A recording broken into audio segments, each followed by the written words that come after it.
Bien-aimés dans le Seigneur, Shalom. Nous sommes dans la joie de nous retrouver ce vendredi 7 janvier 2022 pour une nouvelle méditation biblique.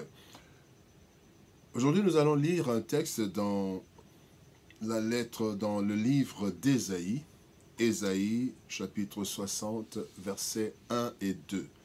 Ésaïe chapitre 60, versets 1 et 2. Nous lisons la parole du Seigneur. Lève-toi, sois éclairé, car la lumière arrive, et la gloire de l'Éternel se lève sur toi. Voici les ténèbres couvrent la terre, et l'obscurité les peuples, mais sur toi l'Éternel se lève, sur toi sa gloire apparaît. Là, c'était la version Louis II. Lisons aussi dans la version Parole de Ville et dit « Debout, Jérusalem, brille avec éclat. En effet, ta lumière arrive. La gloire du Seigneur se lève sur toi. Regarde, la nuit couvre la terre. Un brouillard enveloppe les peuples, mais sur toi, le Seigneur se lève et sa gloire brille sur toi. Lève-toi et brille. » Lève-toi et brille, tel est le thème de notre message, de notre méditation de ce vendredi 7 janvier 2022. Bien-aimés dans le Seigneur, lorsque Dieu décide et promet de nous visiter, par une bénédiction, parfois, nous avons tendance à attendre cette bénédiction les bras croisés, comme si cette bénédiction était déjà acquise, calée et bloquée. Chaque bénédiction comporte une participation, consciente ou non, de l'homme.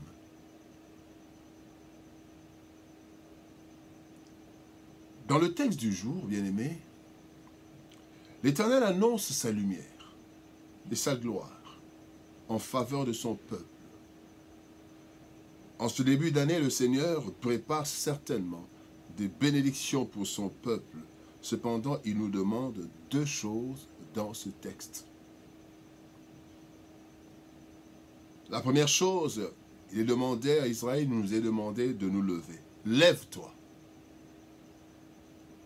Lorsque Dieu nous demande de nous lever,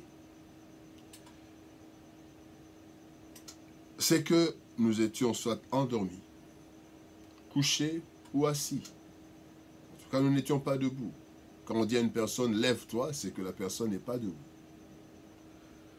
Spirituellement, cela exprime être endormi, couché et assis, exprime spirituellement la fatigue, le découragement, la paresse ou la distraction. Ces différentes attitudes, bien-aimés, bloque la bénédiction. Si nous voulons préparer la visitation divine, il nous faut nous lever. Nous devons nous lever. Cela veut dire quoi? Trois choses. Nous lever, cela veut dire prendre conscience. Prendre conscience du fait que les ténèbres ne peuvent pas régner toujours, car nous avons un Dieu. Je dois prendre conscience. Cette situation ne doit pas demeurer à jamais. J'ai un Dieu, je dois me lever. Je ne dois pas me décourager, rester assis, endormi. Nous voyons un cas pareil avec l'enfant prodigue.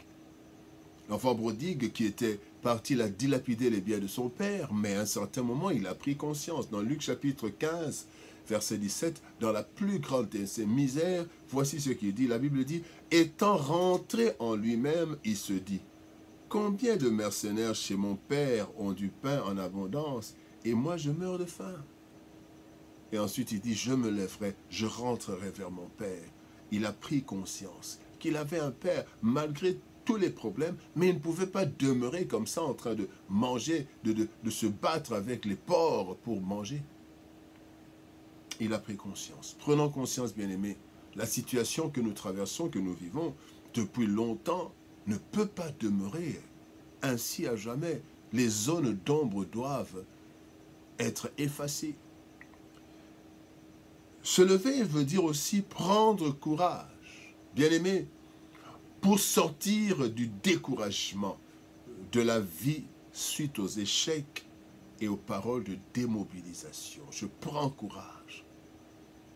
Dans Marc chapitre 10, verset 49, nous avons l'exemple de Bartimée. Bartimée qui avait crié « Fils de David, aie pitié de moi ». Et la Bible dit que les disciples et l'autre personne lui disaient « Tais-toi ». Mais il a insisté. Et finalement, Jésus s'arrêta et dit « Appelez-le ». Alors ils appelèrent l'aveugle en lui disant « Prends courage, lève-toi, il t'appelle. Prends courage ». Les gens t'ont découragé, ils t'ont dit « Non, maintenant prends courage, lève-toi, vas-y ». Et nous devons prendre courage, lutter, nous mettre debout. Et la troisième signification de se lever, nous devons nous lever, c'est nous efforcer. Fournir un effort supérieur à la normale. Dans Luc chapitre 13, verset 24, il est dit « Efforcez-vous d'entrer par la porte étroite, car je vous le dis, beaucoup chercheront à entrer et ne le pourront pas. » Nous devons fournir des efforts dans la vie chrétienne pour obtenir certaines choses.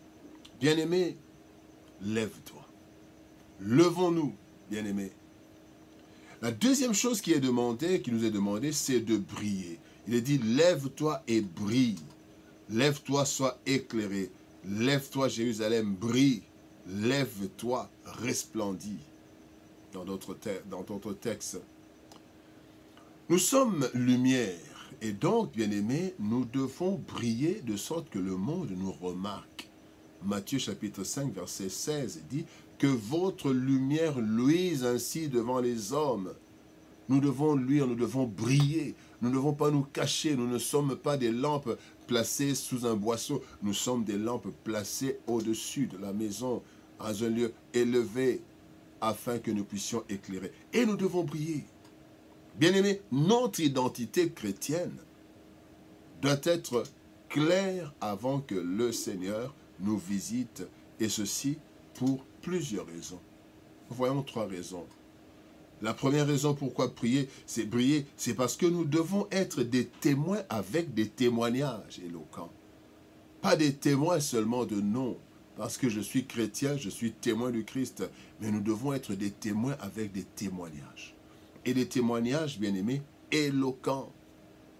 Dans Actes des Apôtres, chapitre 17, verset 6, il est dit, ces gens qui ont bouleversé le monde sont aussi venus ici. C'étaient les chrétiens, parce qu'ils avaient des témoignages éloquents.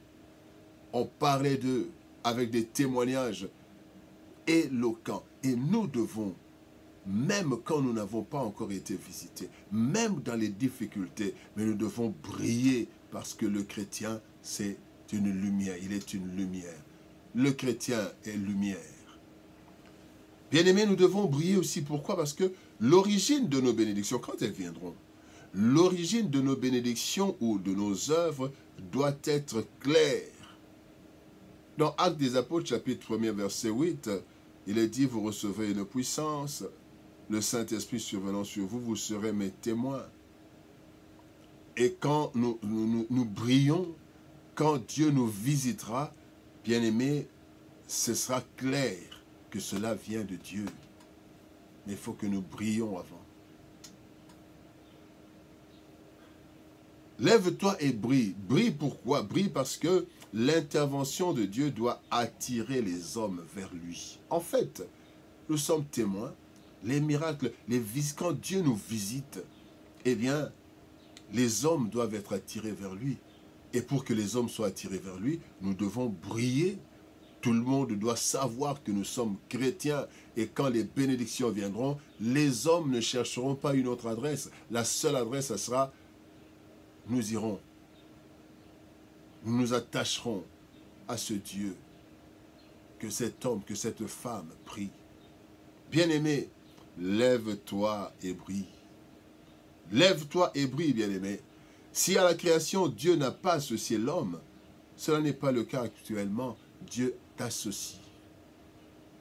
Bien-aimés dans le Seigneur, nous devons briller. Oui, nous devons briller.